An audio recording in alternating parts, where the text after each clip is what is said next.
Welcome back to Bev Bois, your one-stop shop for all your energy drink reviews. I'm Brian, I'm Christian. and we are the Bev Boys.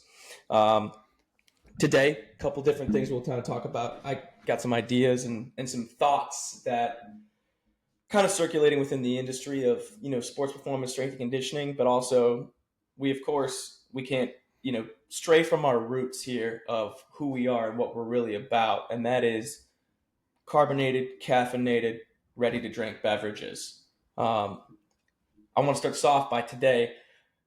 I found something I did not think I was going to ever see, but so was cruising through, went and saw a little lantern show, I think it's called the Chinese Lantern Festival in Raleigh. And on the way back, I was like, I gotta stop at a gas station. Stopped at a 7-Eleven.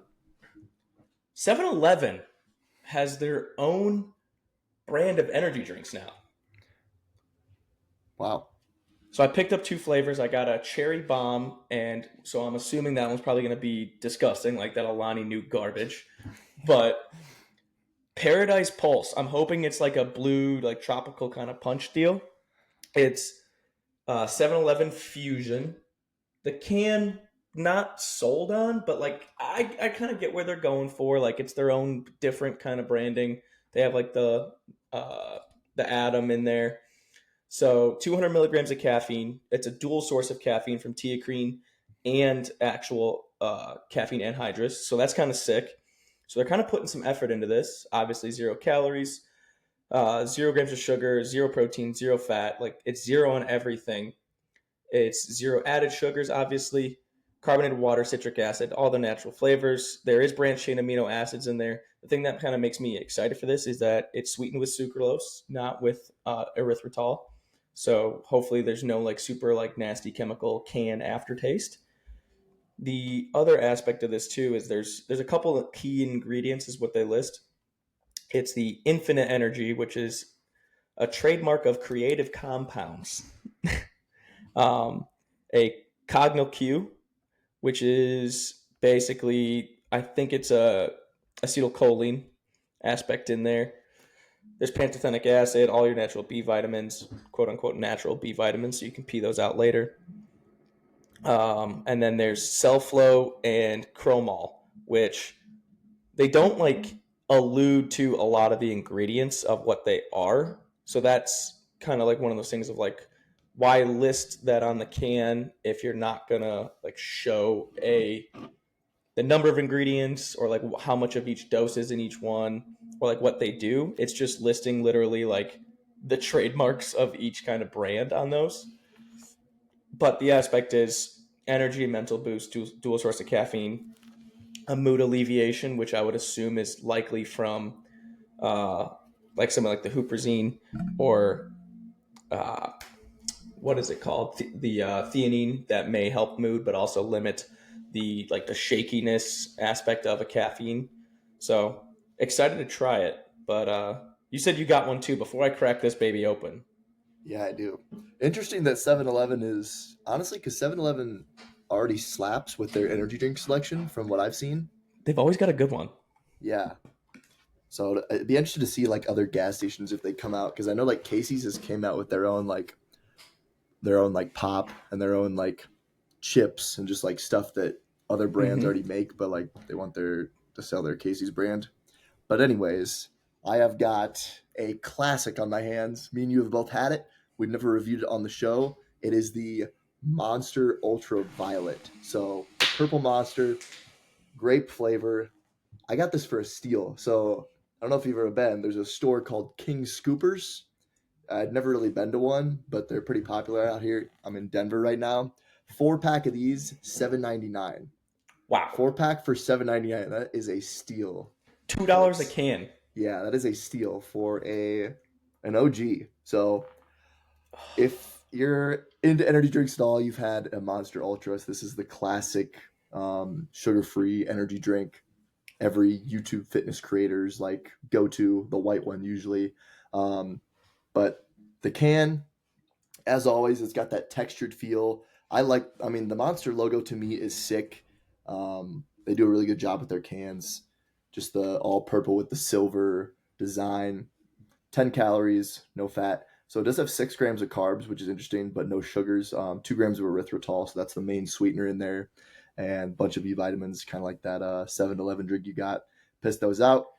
Yeah, so erythritol, the main sweetener in there. This bad boy has 140 milligrams of caffeine. All the Monster Ultras are around that 140 to 160 range. So, yeah, man, I'm excited. Little black tab on the top. It's interesting to me that like a certain monster might like one of the Monster Ultras just might be 140 versus 160. And then they're But in what's between too, like 155, yeah, 150. I don't get that on some of that aspect. Maybe they highly caffeinate like a different flavor, trying Yeah, I to don't pull know. the Coca Cola aspect from like the 1960s, where the caffeine's part of the flavor. Right. But what's really interesting about a Monster Ultra Zero, they're the one drink that uses erythritol that you don't taste that erythritol aftertaste. Yeah, it tastes just like a sucralose or an aspartame. Yeah, I don't know. I don't know how they can.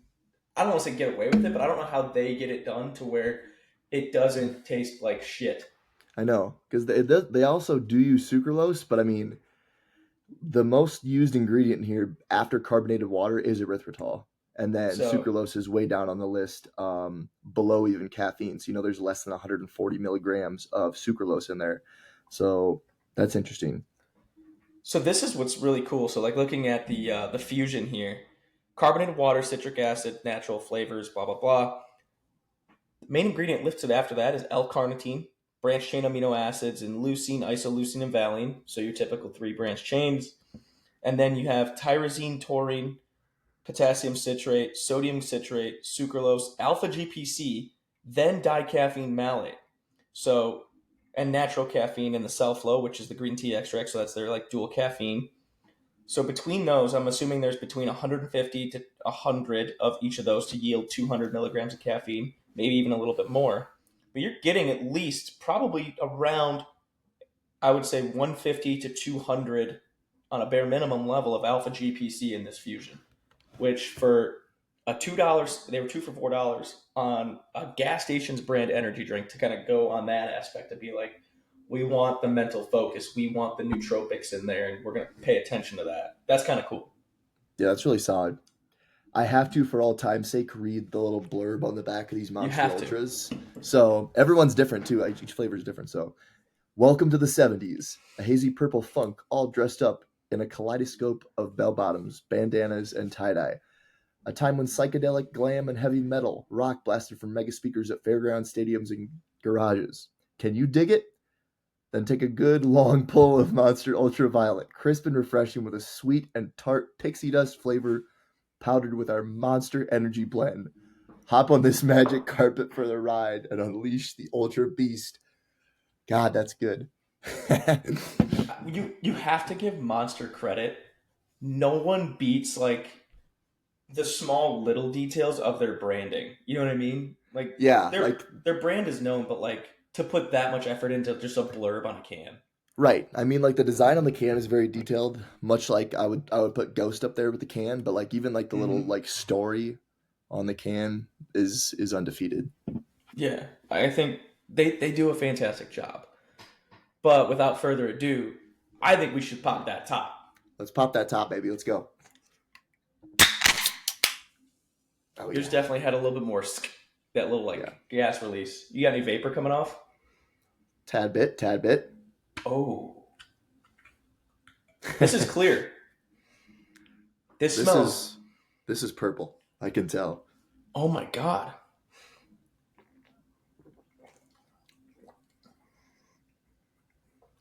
Oh, Take a good long pull.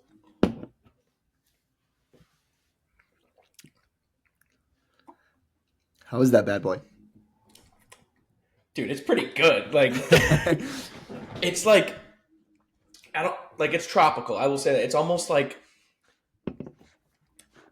a pineapple, guava, like those kind of like tropical island type of fruits that like Okay. not mango. You don't really taste like a big heavy dose of mango, but like that pineapple-y, a little bit of like it kind of reminds me a little bit of the like you initially get pineapple, then you get maybe like a little bit of kiwi, and then Okay. like finishing of that, like the Monster Guava Paradise one that was in there that I tried a couple weeks ago.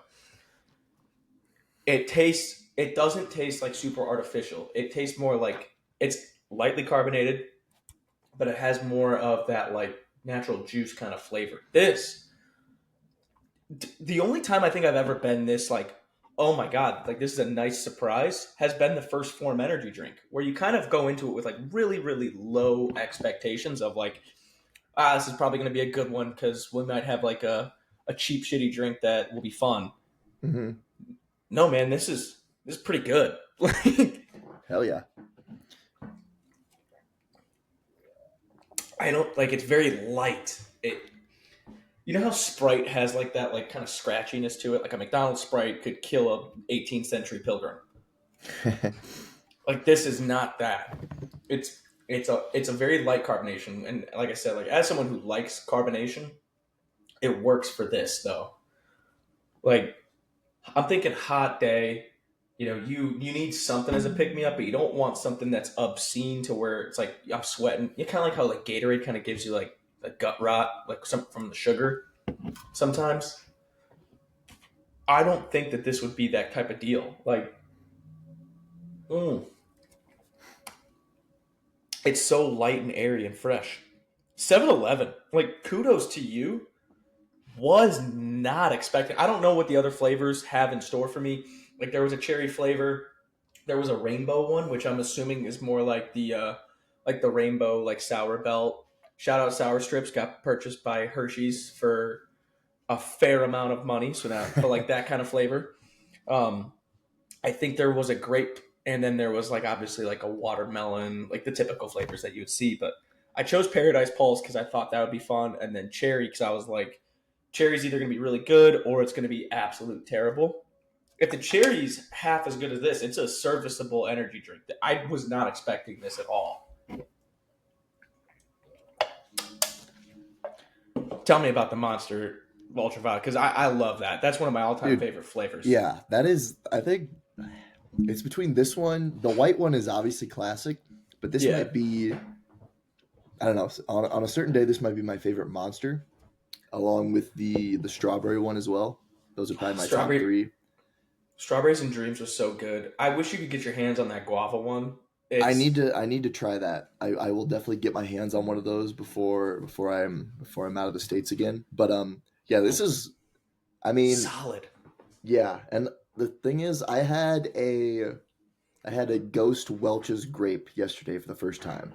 Unreal, am I right? Like it Very tastes like the good. first time you'd have Very at a good. grandpa's funeral. Yeah, exactly. I still think I like this grape flavor a little bit more though. Maybe it's just the nostalgia. Maybe it's just like I It's just the OG. It's yeah. like the way to look at like, and I don't want to say it like this because this is gonna sound bad, but like the Welch's grape from Ghost, unreal, impeccable, right? But it's like it's the new kid taking over for the dad in the Yeah. mafia family, It's going whereas to take a like while. it's got to settle in a little bit. Versus like you're always going to pay respect to the OG.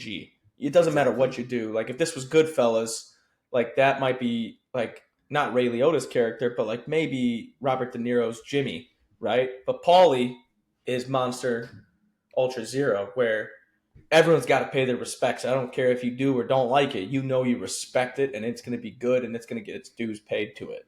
That's right. Respect it. Respect the punch or the Respect the monster in this punch. case.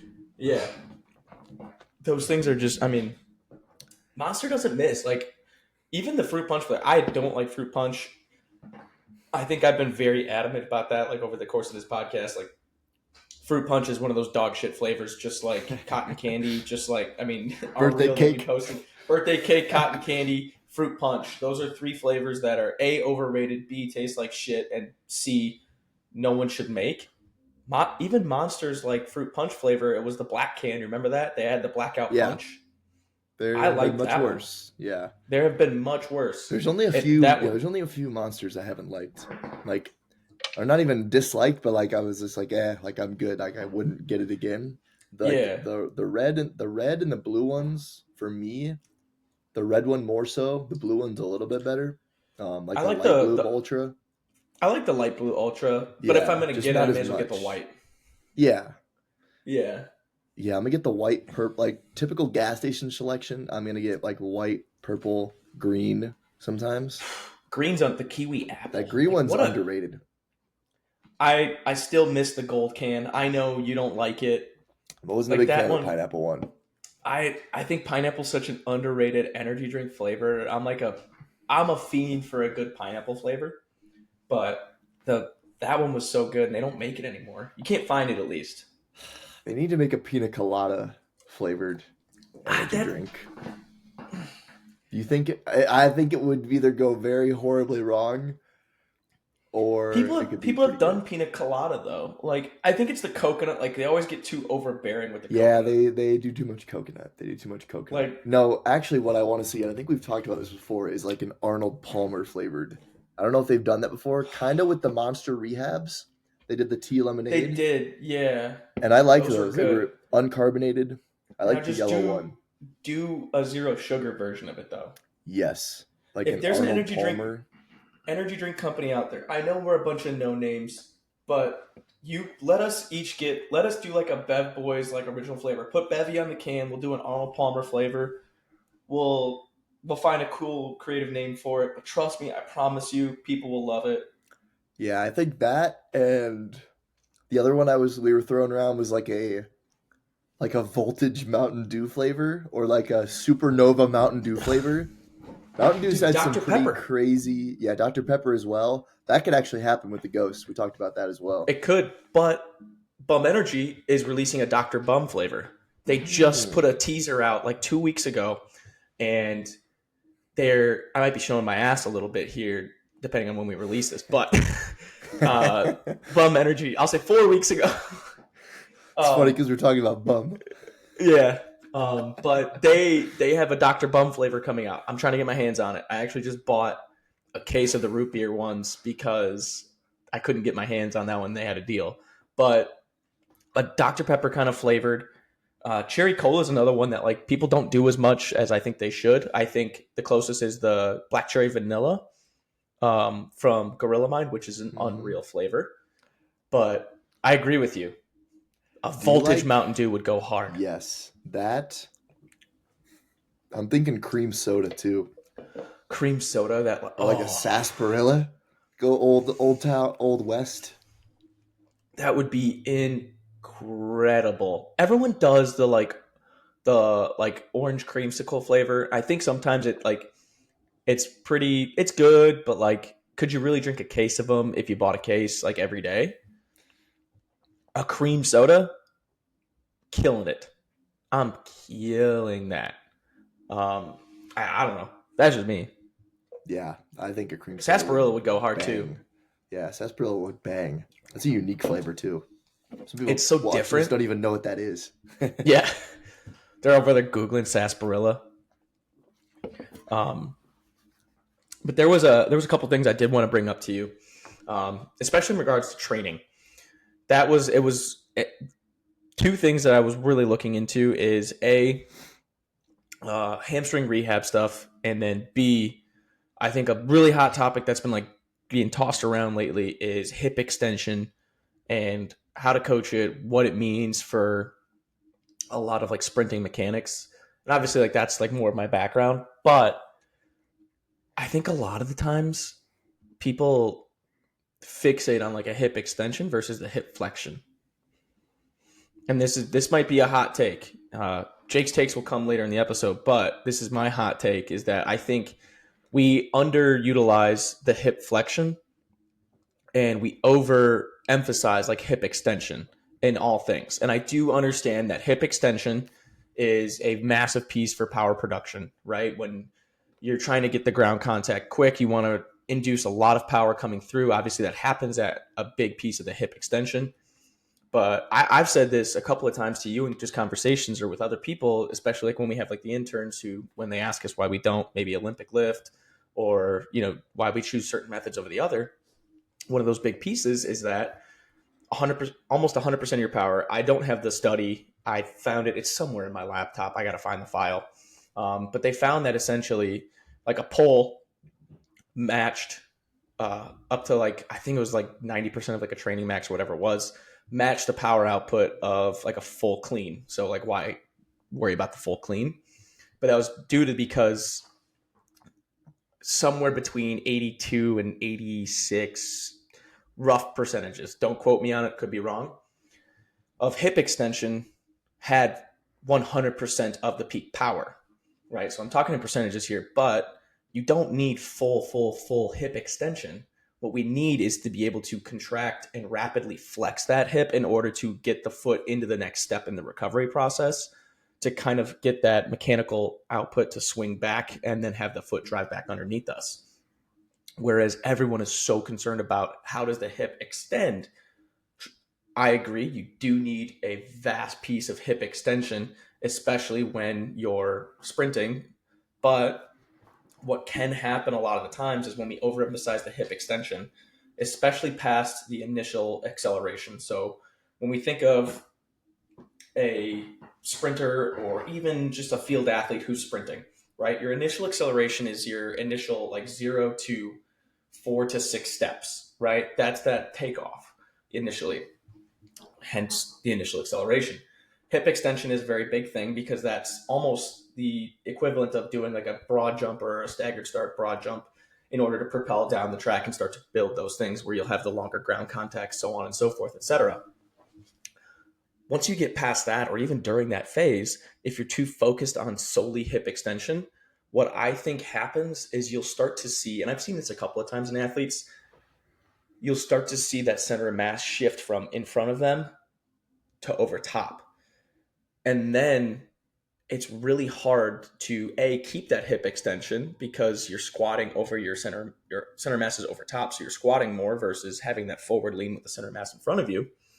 And it's a lot harder to flex the hip and get a positive oriented in the same direction shin angle. Now the shin angle is pointing up and all of our ground reaction forces are going up instead of forward. So if we're more worried about the hip flexion, even in just the sake of a cueing or what we're looking for on that coach's eyepiece, when you do that, you now shift the focus into changing the center of mass back to where it was. And this is a long way to overcomplicate things instead of just being simple and saying keep the center of mass in front of you and drive the foot back underneath.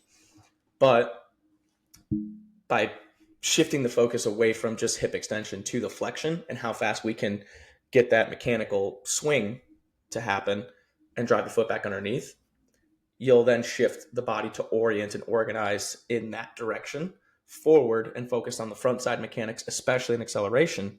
We want front side mechanics versus worrying about either dragging the toes to make it look pretty for low heel recovery or letting the leg behind for minimal to no output after, say, roughly 80% extension.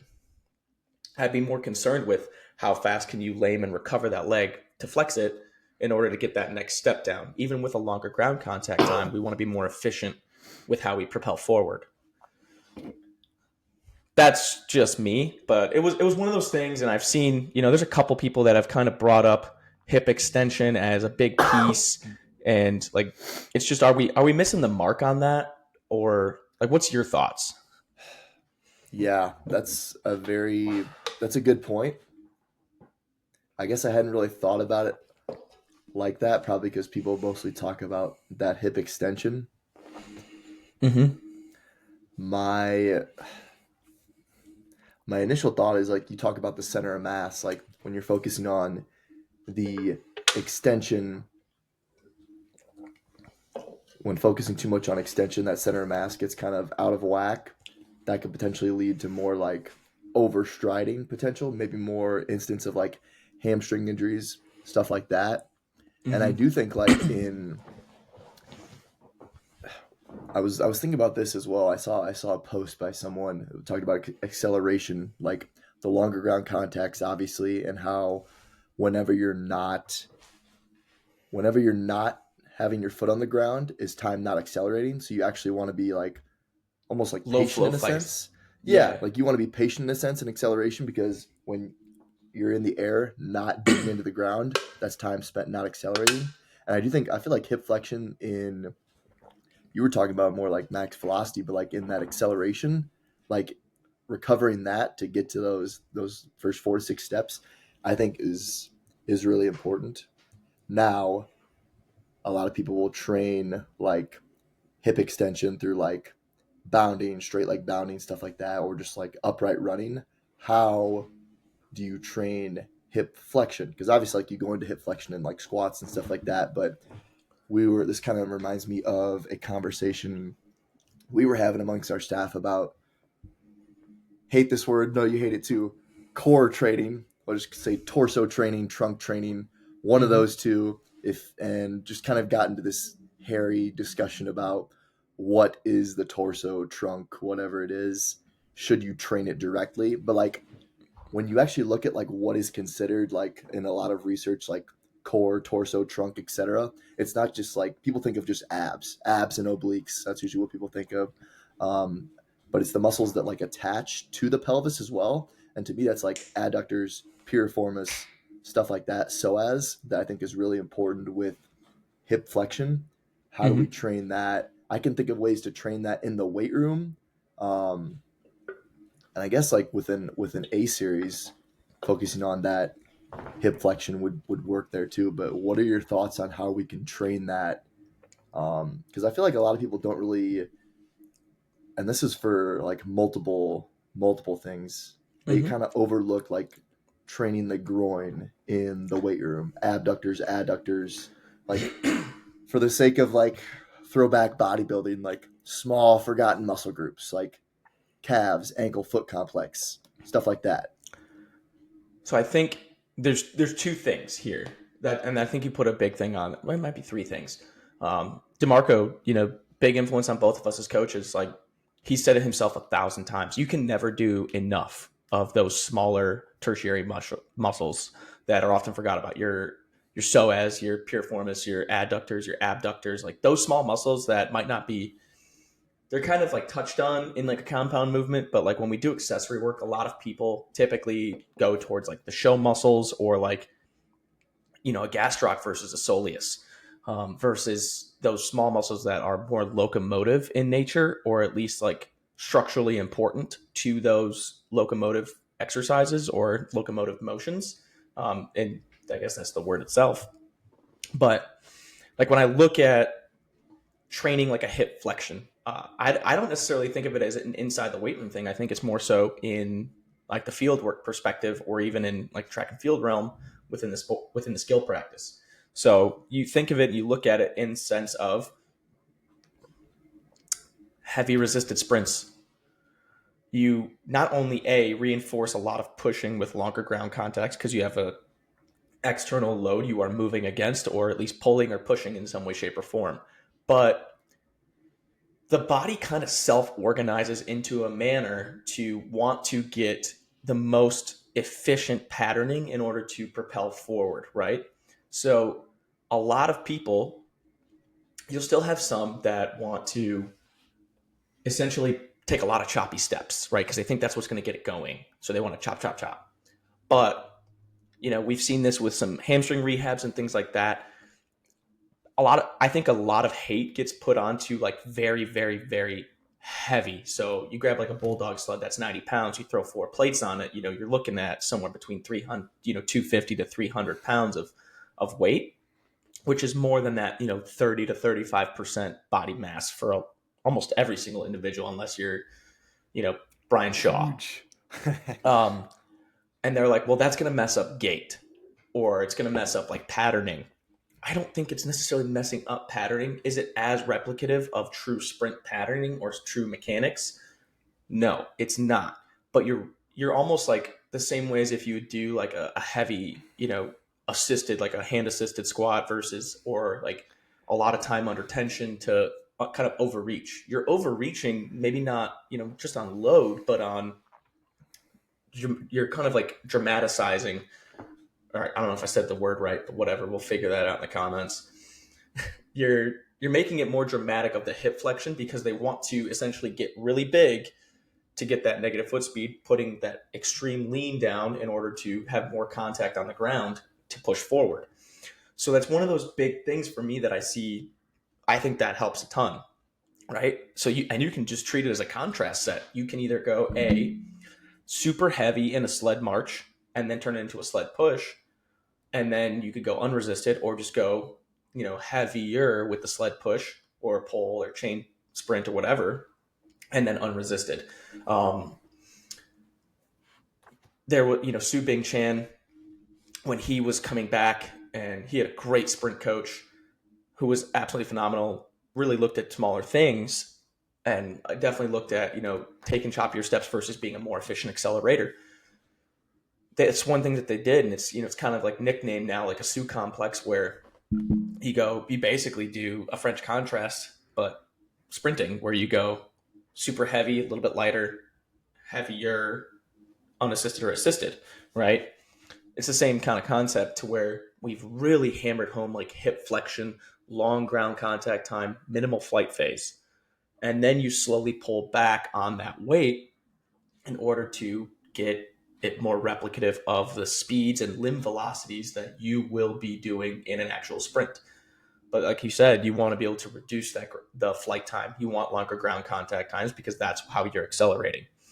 I think the same thing too is, a lot of people get nervous about training things like a soleus or an Achilles, because if that's not stiff, you're not going to be able to put the forces through that, because that's what's contacting the ground, to be able to propel in an efficient manner. So instead, they go towards a larger muscle group like a hip or a hamstring in order to extend it all the way to get more out of that. When it's like, if you have a more robust soleus and Achilles, which can handle, 6 to 9, potentially, 10 times your body weight and forces, you can get more out of that in a smaller range of motion, and worry about getting that hip to flex, and then put the foot back down and keep propelling forward. That's one guy's take. I've seen it work. I've seen it not work, but anecdotally, like, more often than not, I've seen it work than not. So I think attacking it in the way, and obviously, like, in the weight room, you see hip flexion within like a squatting pattern. You see it in altitude drops, depth drops. Jay Schroeder working on a lot of those things, depth jumps, deep tier plyos into more explosive things, dropping into, you know, on command kind of split jumps, really flexing the knees into that split stance to land back down. That training was way ahead of its time. Um, I've obviously been digging into a little bit more of that lately, and I've been loving it. My knees feel great, I'll tell you that. But having that kind of pattern, having that strategy to flex the hip, get the knee down, and as the knee comes down, driving it back down into the ground before it makes contact.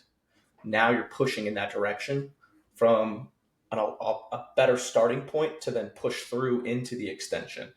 So, like, not only are you like trying to keep ground contact behind you, but now you're reaching, not necessarily reaching in front of you to have essentially an overstride or casting out, but by flexing up with that bent knee, you're driving here.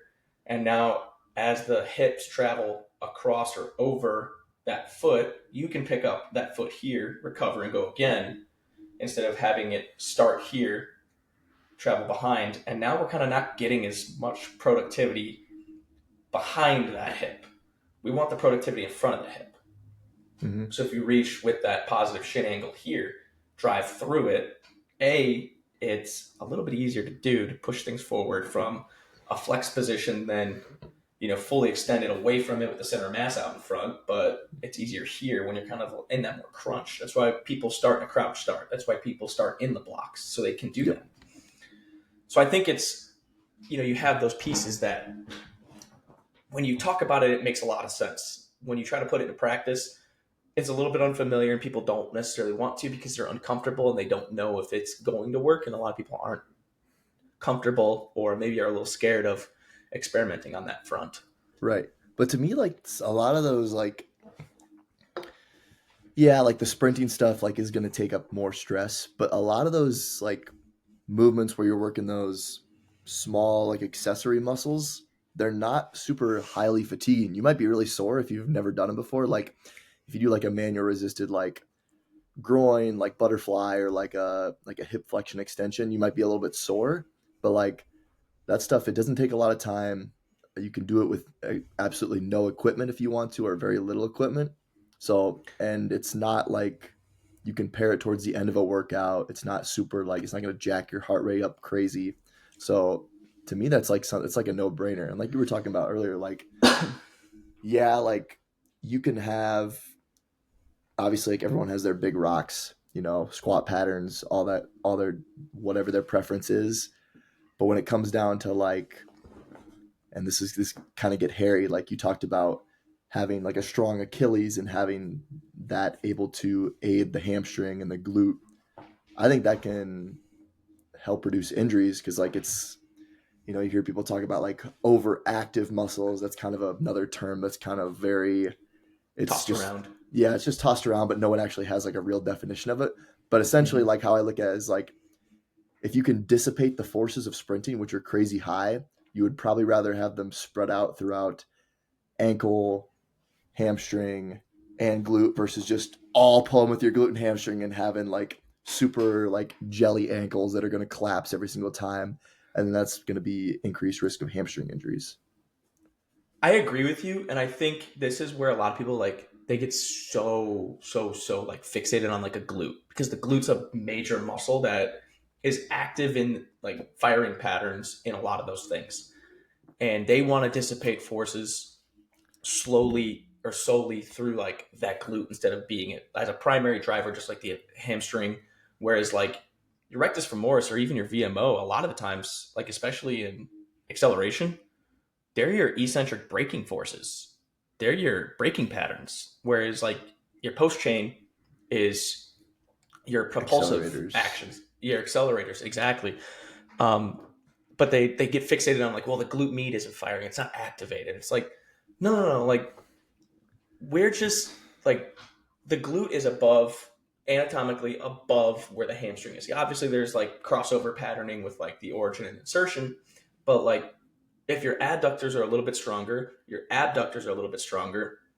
Some of these smaller muscles down towards like your calf and lower limb, through the soleus and your gastroc, even, or your Achilles, your piriformis as an extender and a flexor in some way, shape, or form. Your psoas, kind of rolling all the way through that. If they can take even just one times your body mass, you have now, like you said, dissipated that force across the entire leg versus just my glute and my hamstring, which is, and the glute is a larger muscle than the hamstring is, for lack of a better term. It's going to be able to handle a little bit more stress, whereas the hamstring's going to give. But your glute's not going to be as active in the dissipation of forces towards that knee. So your adductors and your abductors, not only just your flexors and extenders, have to be with that in there. And having those undertrained are not allowing you to essentially go to essentially the limits of what the body would have. Whereas, like you said, like those smaller accessories, whether it be via cable, a band, manual resistance, whatever, they're little to no, like essentially like risk in terms of like the session flow or even whatever, other than you spend a little bit of time on them. You can put that in during your squat patterns as part of a complex, and that's your active rest. Mm-hmm. Why not address that? Or you can put it in, at the end of your lift, and it's now a tertiary exercise that you want to get done, and maybe you're not as like it needs to be 4 sets of 5 with 3 seconds eccentric. It can be 2 sets of 8 or 2 sets of 10 or whatever. Right. And it can be done under a little bit of fatigue and Yeah, still get something out of it. exactly. Like if you're addressing those patterns and you're good to go, you're all set. And now there's, like I said, there's no risk, but there's a ton of reward. The only risk is that someone might be a little sore if they haven't done it Right. before. Whereas like if you're properly planning out your week and you're not like, hey, we're going to lift heavy legs Monday and then Tuesday we're going to go sprint. That's like your one thing of like, probably Yeah. shouldn't do that. But I agree with you in that the aspect, um, that'll be some of the aspect where it'll be all good and kind of move through there to be able to rip it, you know? Hell yeah. But that's just me. No, that's good stuff. I I had, I was gonna say, Yeah. do you have another training topic, or do you want me to go to mine? Let's go with yours before I just keep rambling here. Yeah, no, it's all good. That's good stuff. This is more of like just posing a question and then we can kind of brain dump.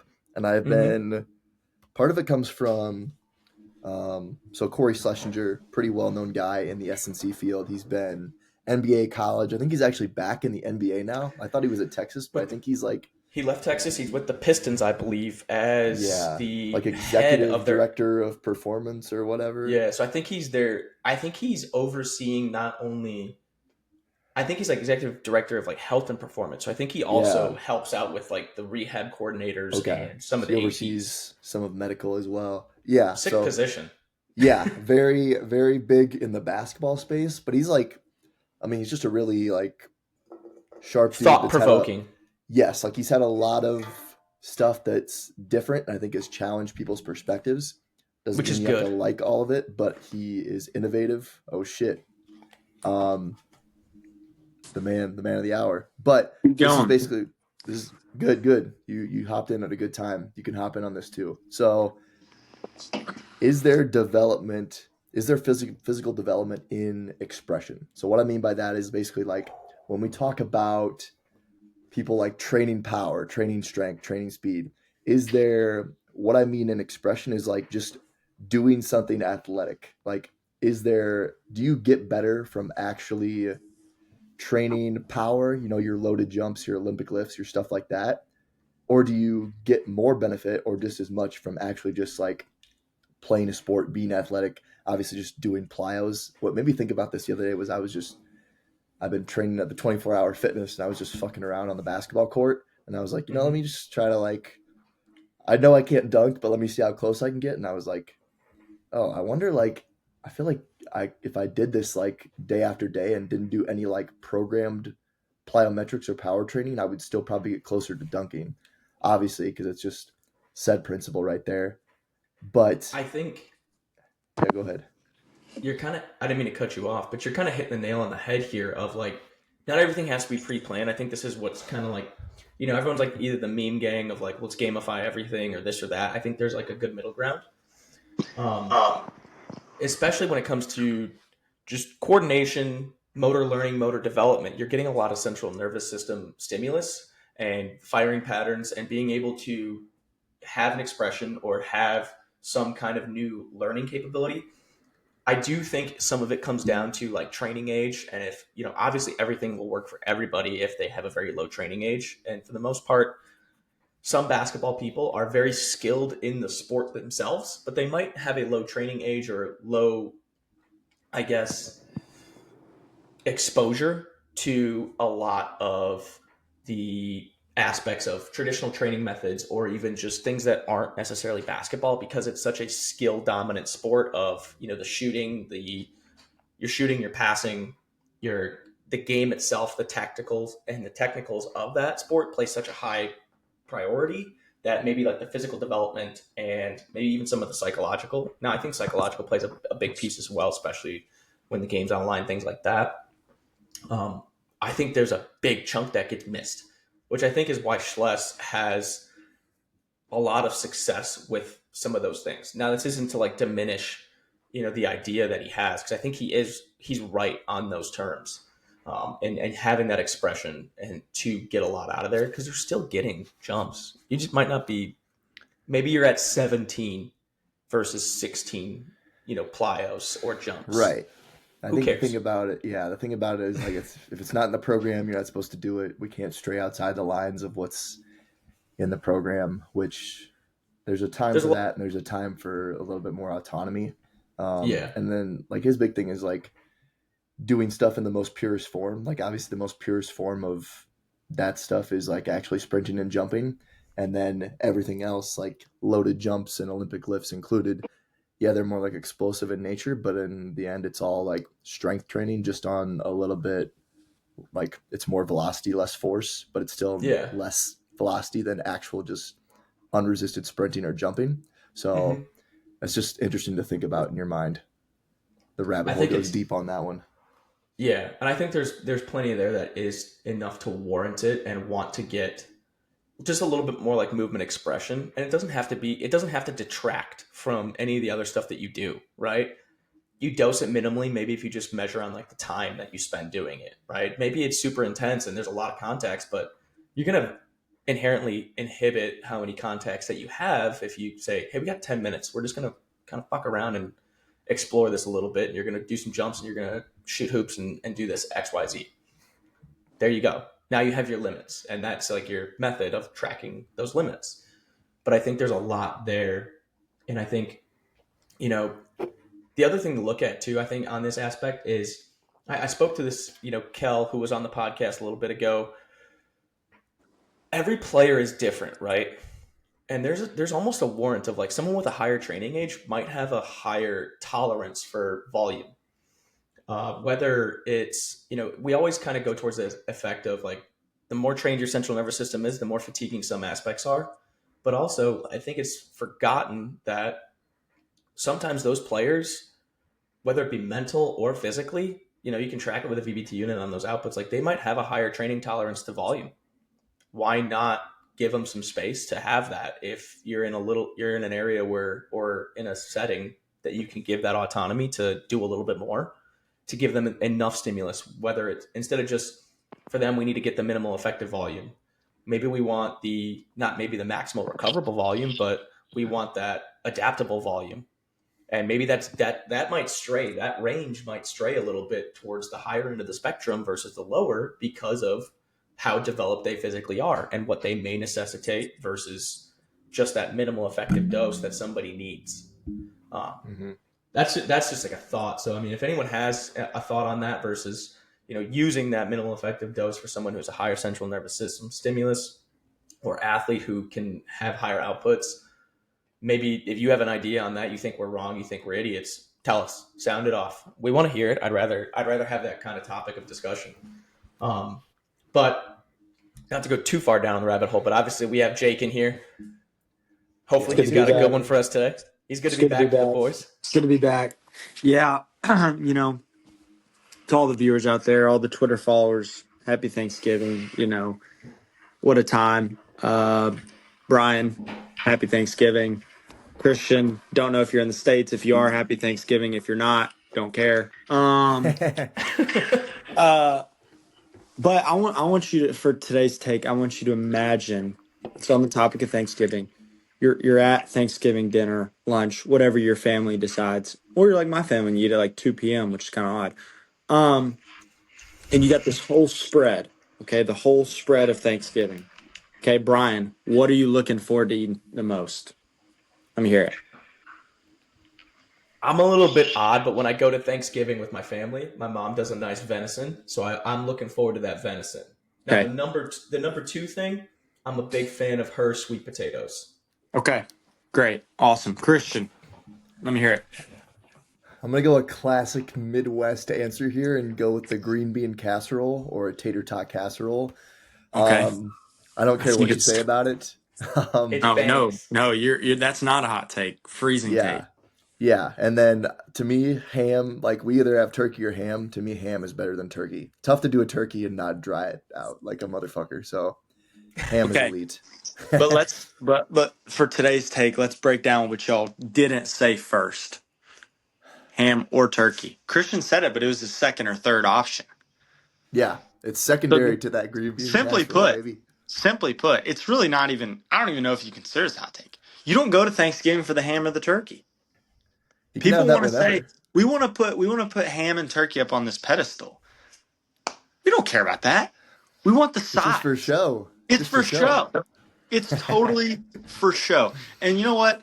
And here's the thing. Here's the thing. People put so much emphasis on, oh, let's make the ham great or make the turkey great. Look, turkey tastes like chalk 90% of the time. If you do a turkey great, then it's good. But if you don't, it's awful. Same with ham, okay? Why are we not spending more time on the sides? There's way more side. You get like two slices of ham. If you go to a big Thanksgiving like my family does, dude, you're getting minimal effective dosage of ham and turkey.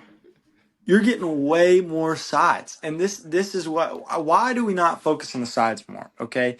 I want like 2 pans of sweet potato casserole. Okay. I don't care about ham and turkey. I can eat that on a sandwich any day. Give me what I came for. And what I came for is the sides. Stuffing or dressing depends on your geographical location there on that one. But I mean, it's not even, it shouldn't even be a debate. And every Thanksgiving it wants to be like, oh, is your family eating ham or turkey? Oh, what are you gonna have? No. No. Is the sweet potato casserole gonna be there? Do you make yours with pecans or do you make it with marshmallows? Green bean casserole is it gonna be there. Tater tot casserole. I'm from the South, so I don't know what that is, but I'm sure it's good. It sounds good. Okay. I mean, what are we doing? Like, can we get back to our heritage a little bit here? I mean, this just feels like we're straying away from what normally makes sense. We want to. I mean, it just doesn't make sense. Let's put two things out of the 10 things that are getting served on a pedestal, right? We're putting these like they're S tier foods. They're really like what, B or C, maybe, maybe B or C. I'll give you a ham if you can put the now hold on. If you can put that little honey baked ham with the little crusted edges, okay, that might be A. But even then, it's probably high B at the top. But I mean, this is easy. Why are we? It doesn't make sense. It doesn't make sense to me. I feels like we're getting away from our traditions. I don't get it. I don't get it. You know what? It just doesn't make sense. And if you do anything other than venison and it's not ham or turkey, well, then you just suck. I don't know what we're doing here. Okay. Ham, turkey, venison, it does sound good, and I'm sure your mom makes a great venison, so I'm not going to hate on Mama S. But, I mean, that's simply put, that's the take. That's the take for Thanksgiving week. Once again, haters, feel free to reach out. You can find my Twitter anywhere. But I'm just going to disagree with you, so. Yeah, nothing. The only turkey I want is like the state fair turkey leg, the ones that are like deep fried. Okay. Thanksgiving ain't touching that. And the thing is, it's not the main thing if people do ham or turkey. Like if turkey was the thing, everyone would do turkey and no one would even like stray away from doing the fact that people are doing steak, venison, like bro. The fact that it's not like, oh, everyone does turkey, that just shows you that it's not the thing. It's not the main attraction. It's the size. This is a hot take, but hear me out. I hate stuffing / dressing, whatever you call it. I hate it. I think it's disgusting, and I don't know why you want just soaked bread and celery, whatever you make it with. Okay. But as someone who hates it, does not eat it, it's at every Thanksgiving. That is one that is a non-negotiable. That's at every Thanksgiving. Thank you. Is that, when you think about Thanksgiving, is that not technically, quote unquote, the star of the show? Because everyone does mashed potatoes or green bean casserole. Maybe people don't do green bean casserole. Maybe they do XYZ. Maybe some people don't do sweet potatoes. Everybody does stuffing. That's the one thing that does not matter. It does not matter. It's always there. Yeah. And really, to me, I don't know why we get in this technical jargon game of is it stuffing or is it dressing? It's like saying a Carl's Jr. and a Hardee's are different. Like, they're not. They're the same thing. They're the same thing, just a different name. Like, can we come together as a country? We don't agree on a lot, but can we come together as a country and say, hey, it's either going to be stuffing or dressing? And you know what? Really, to me, why don't we just alternate years? It's stuffing this year. Odd years it's stuffing. Even years it's dressing. Same thing. This guy had a week off, comes back with a banger. I mean, I'm just saying. Hey, sometimes you got to take some time off. Hey, I've been in the lab working. The journal's been working strong. Looking forward to what will it be? I guess I'll be on like what? I don't know, probably like a month now or something till I get back on here. So I'm going to have some time to process. So I'm going to do my best, but I love it. Come back with some heat. I will. Y'all enjoy it. It's been real. It's been fun. What a take. Just like that, he's gone with the wind. Wow. Yeah. He's here one moment, he's gone the next, brings in some heat and leaves. Yeah, I will say that is much improved from the first time. So I'm pleased Yeah, with that. the first one, God, awful. I was ready to cut him from the production. I Yeah, was like, this I guy, was having second thoughts. I was like, is this gonna work? But that, cancel the contract. All yeah, $0 we gave him, we want back. exactly. Man, Um, banger. yeah. But you want to kind of go back to what we were talking about a little bit? Yeah. So just going back to the is there development like in expression? I feel like the answer is clearly yes, because I think even if you think about it, like expression of strength, like maybe not quite as much. And this kind of reminds me of a conversation that I had with our guy Matt. Um, Dog. we were talking about Nordics and like how, because obviously like at Elon, Nick has a way, and kind of we all, or at least I adopted the way that he used them because I just thought it was genius, like kind of that microdosing aspect. Because obviously, like everyone does hip hinging, some form of RDL. I think a lot of times people overlook the knee flexion. You need Mm-hmm. both to fully develop the hamstring. Nordics are great, but they can be really eccentrically taxing. They make you sore as hell. So you got to kind of keep them in the program at a level that can be sustained over a long period of time. And he was talking about like I think he said his view was he thought that Nordics were a better expression of strength than a developer of strength. And I see where he was coming from because it's tough to do like a high volume of Nordics. Like you just don't do a high volume of Nordics. Like You'll you're not snap. going to do it. Yeah, exactly. Like you're not going to do a 3x8 Nordics because you might literally rip your hamstring off the bone. Like that is a realistic outcome from that scenario. But Mm-hmm. I do think like over time, and you can see this from like even when I was like working with soccer and lax at Elon, like I would program our that like GHR Razor Nordic complex just one set of three, 1 to 2 times a week. And you would see over time, like as long as the intent is there, like the athletes get better at it. And even if they can never do a full Nordic, because a lot of people just will never get there, and it's an extremely tough thing to do, like they're getting better. I do think they're developing strength. And you could even make the argument for, obviously if you're doing a strength movement, heavy set of three, heavy set of five on any exercise, you're expressing strength, but you're also developing it at the same time. Now it's Mm-hmm. getting a little bit away from, I think, what the original question was, because like people like to say they're training power with loaded jumps, which in a way you are, but I know like Corey Schlesinger, his idea is like doing things in the purest form. Like the real VBT is jumping and sprinting, doing stuff on the court for a basketball player. Mm-hmm. Does that mean that, and this can kind of go into, you want to talk about the force velocity curve.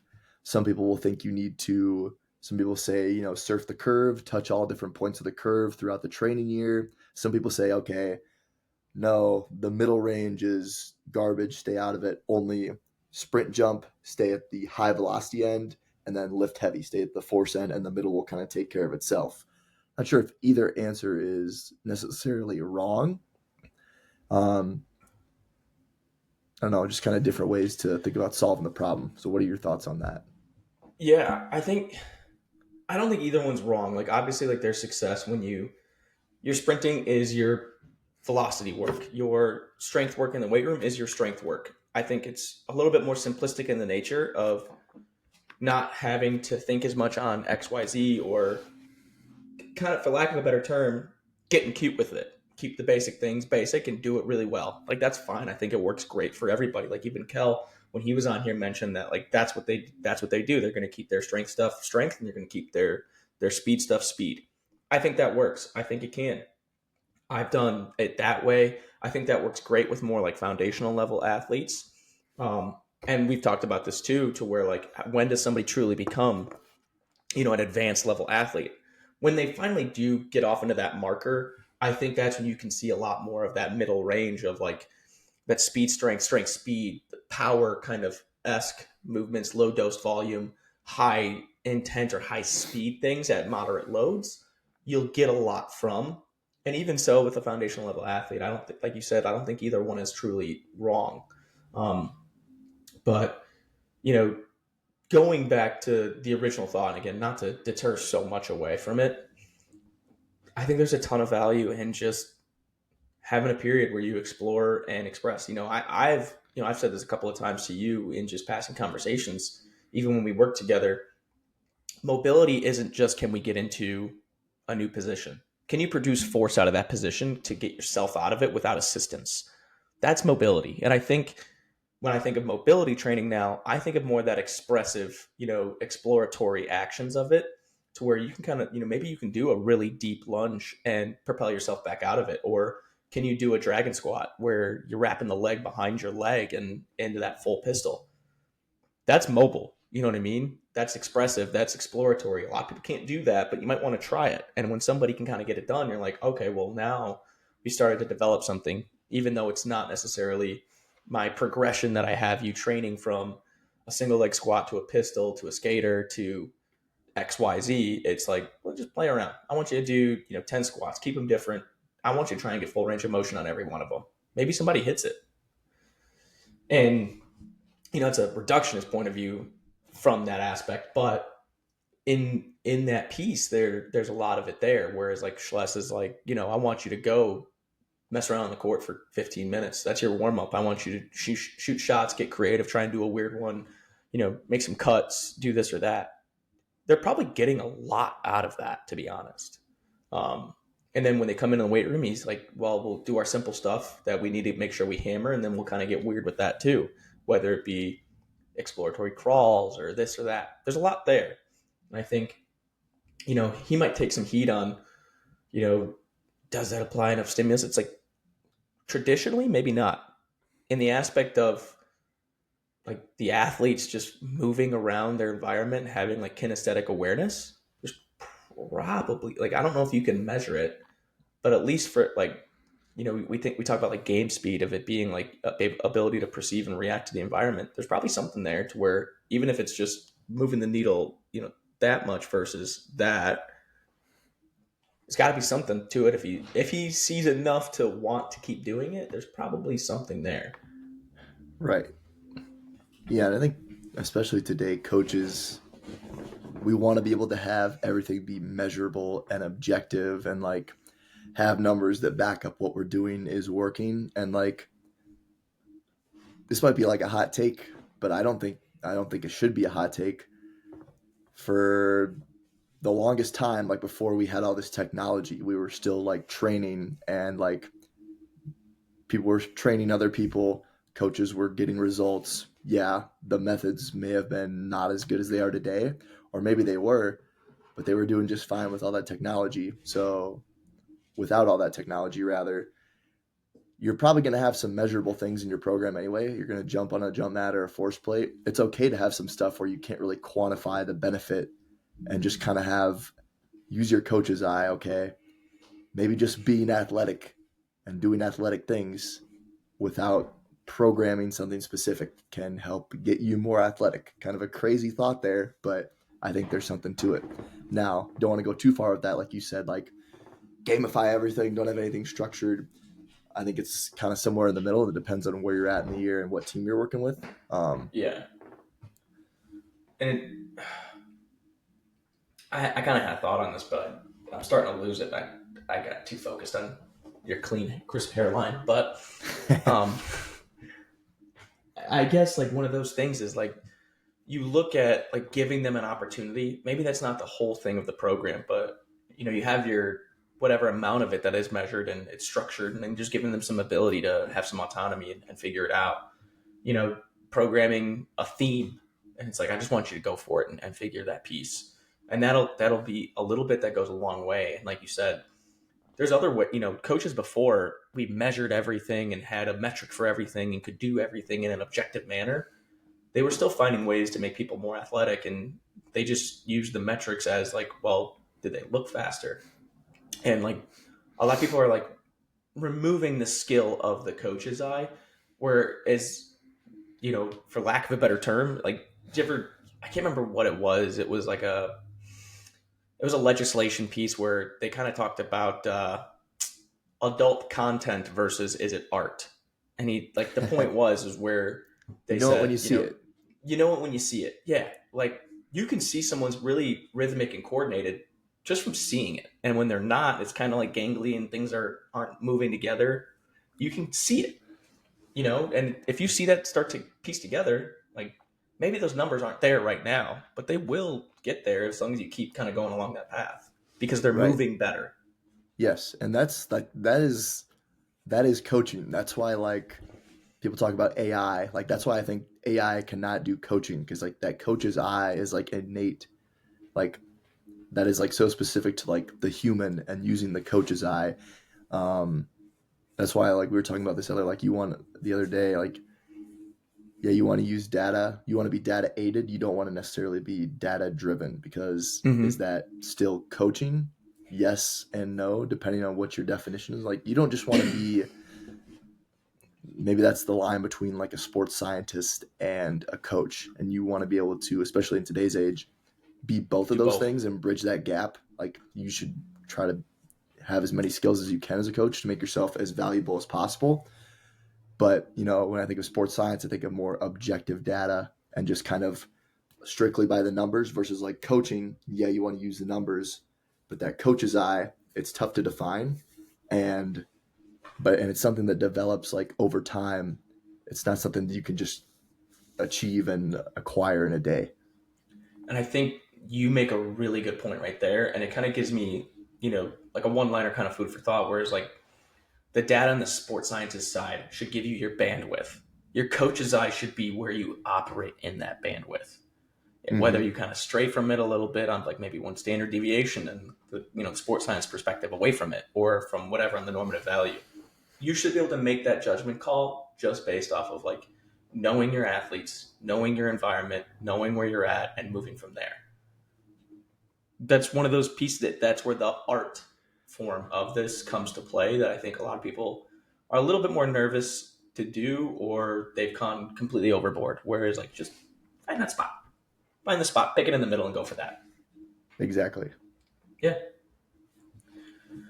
Man. Whew. That was a thought provoking one. Yeah. Yeah. Good on the rabbit hole on that one for sure.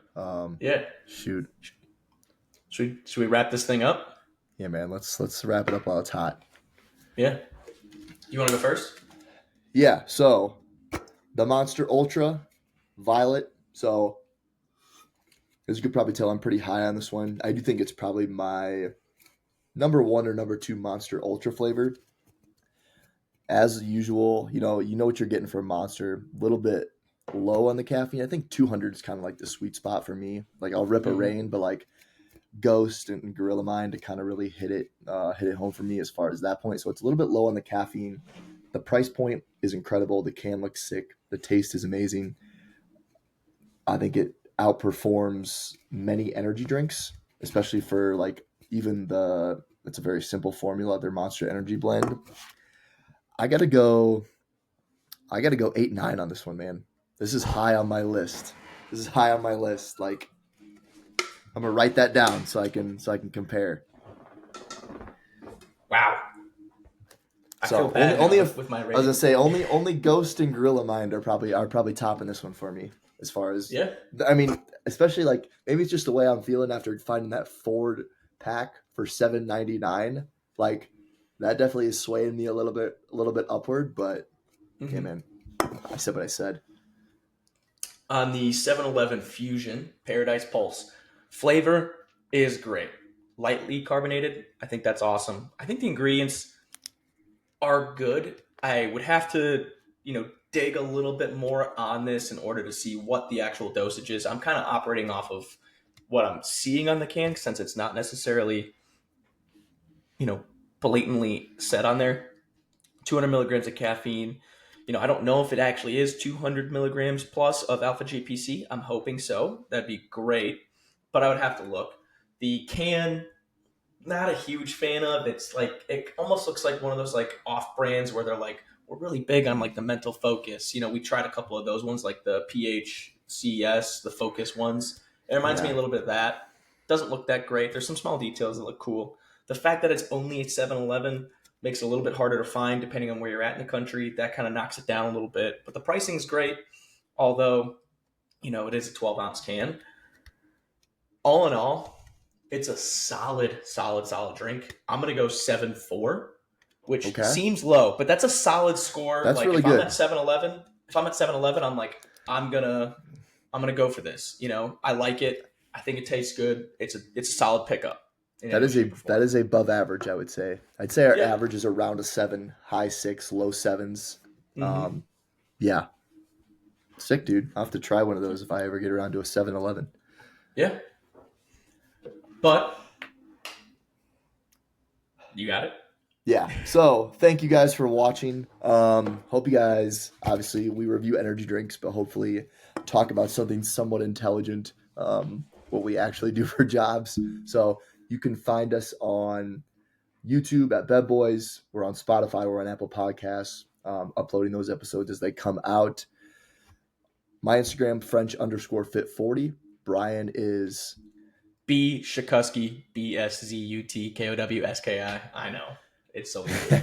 so we are posting a lot more, especially with our Instagram with Bev Bois, bevbois.tv.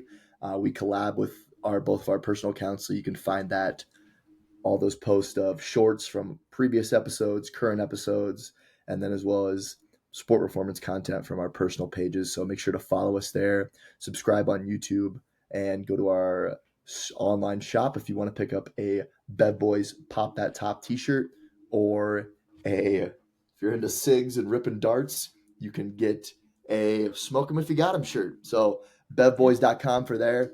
We are going to run a little Black Friday sale. I'm not sure if this will be out by the time that goes on for Cyber Monday, but we'll definitely put something on the Instagram. Probably do a 20% discount there. So if you want to grab a t-shirt, a hoodie, we have a couple designs in the works as well there. So support your boys. And yeah, thank you all for watching and supporting. Absolutely. We'll see you in the next one. Peace.